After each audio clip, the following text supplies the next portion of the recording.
বাংলাদেশের বাইকার স্রোত এখন মহা ফুর্তিতে আছে, কারণ বাংলাদেশের বাজারে ৩৫০ সিসির বাইক ছাড়ার পারমিশন মিলেছে।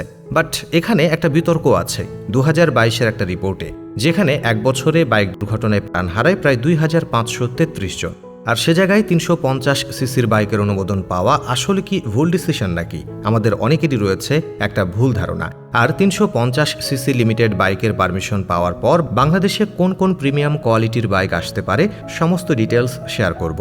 বাংলাদেশে বাইকের সিসি লিমিট ছিল ১৬৫ অ্যান্ড এই সিসি লিমিটটা বাংলাদেশে এসে পড়ে ২০০৩ সালের পর থেকে, যার ফলে বাইকারদের আক্ষেপ এর শেষ ছিল না। কারণ এই সিসি লিমিটের কারণে প্রিমিয়াম বাইকগুলো বাইকার্সরা বাংলাদেশে চালাতে পারতো না। ওই ইউটিউব বা অনলাইনে পাশের দেশ কিংবা অন্যান্য দেশের বাইকার্সদের প্রিমিয়াম বাইক চালানো দেখেই চোখের শান্তি কোনো রকমে মেটাতে হতো। কিন্তু রয়্যাল এনফিল্ড বাংলাদেশে আনার এবং ম্যানুফ্যাকচার করার পারমিশন পাওয়ার সঙ্গে সঙ্গে ৩৫০ সিসি লিমিট পর্যন্ত বাইক বাজারে ছাড়ার পারমিশন তো মিলল। কিন্তু প্রশ্ন হলো, বাংলাদেশের রাস্তায় এত সিসির বাইক চালালে দুর্ঘটনা কি বাড়বে না? এখন এই বিষয়টি নিয়ে আমাদের অনেকেরই ভুল ধারণা আছে। সেটা হলো বেশি সিসি মানে বেশি স্পিড। অ্যাকচুয়ালি বিষয়টা এরকম না। একটা জিনিস একটু এক্সাম্পল দেই। আমাদের দেশে খুব সহজেই ১৫০ সিসির বাইক বাজারে অ্যাভেলেবল রয়েছে। Pulsar, Apache, RTR, Suzuki Gixxer এবং আরও বেশ কয়েকটা বাইক। এই বাইকগুলো ১৫০ সিসি হলেও এদের টপ স্পিড কিন্তু এক নয়। কিছু ১৫০ সিসি বাইকের টপ স্পিড হয়তো ১২০ কিলোমিটার পার আওয়ার, আবার কিছু ১৫০ সিসি বাইকের top speed ১৬০ kilometre per hour.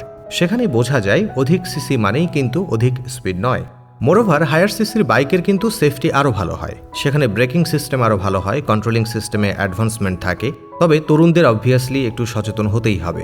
Otherwise ৩৫০ CC কেন, ভটভুটি বাইক দিলেও ওরা এই দুর্ঘটনা ঘটাবেই। এখন কোন কোম্পানি কোন বাইক আনবে এই ৩৫০ সিসি লিমিট পর্যন্ত বাইকের পারমিশন পাওয়ার পর সেটা বলা মুশকিল। তবে সম্ভাব্য যেসব বাইকগুলো আসতে পারে সেই বাইকগুলোর মধ্যে কয়েকটা প্রিমিয়াম কোয়ালিটির বাইকের কথা বলবো এবং এগুলোর প্রাইসও জানাবো। অফকোর্স রয়্যাল এনফিল্ড তো আসবেই। সো রয়্যাল এনফিল্ড ক্লাসিক 350 এটা যদি আসে তাহলে সম্ভাব্য মূল্য পড়বে ৬ লাখ টাকার মতো। আর রয়্যাল এনফিল্ড বুলেট 350 এটার মূল্য পড়বে ৪ লাখ টাকার মতো। এছাড়া বাজাজ পালসার RS200 এই ২০০ সিসির বাইকের বাজার মূল্য পূর্বে বাংলাদেশে ৪ লাখ টাকার মতো এবং বাজাজ অ্যাভেঞ্জার ক্রুজ 220 এটার মূল্য হবে ২,৭০,০০০ টাকার মতো। টিভিএসের অ্যাপাচি RR310 বাংলাদেশের মার্কেটে এটার মূল্য পড়তে পারে ৬ লাখ টাকার মতো। ইয়ামাহা R3 এই ৩২১ সিসির বাইকের বাংলাদেশের মার্কেটে মূল্য পড়তে পারে ৯,৫০,০০০ টাকা। এছাড়া হোন্ডা CB300R এটার বাজার মূল্য পড়তে পারে বাংলাদেশে ৭ লক্ষ টাকা।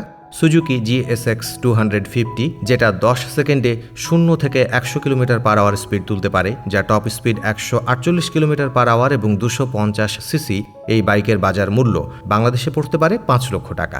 এছাড়া আরও প্রিমিয়াম কোয়ালিটি বাইকের মধ্যে আসতে পারে কাওয়াসাকি নিনজা 250 যেটার বাজার মূল্য হতে পারে বাংলাদেশে ৯ লক্ষ টাকা, এবং কাওয়াসাকি ভার্সেস X250 যেটার বাজার মূল্য পড়তে পারে ৭ লক্ষ টাকা। মোট কথা ভাই, অনেক ড্রিম বাইক আসতে পারে বাংলাদেশের বাইকার্সদের জন্য। সো আপনার কাছে কোনটা ড্রিম বাইক জানাবেন কিন্তু।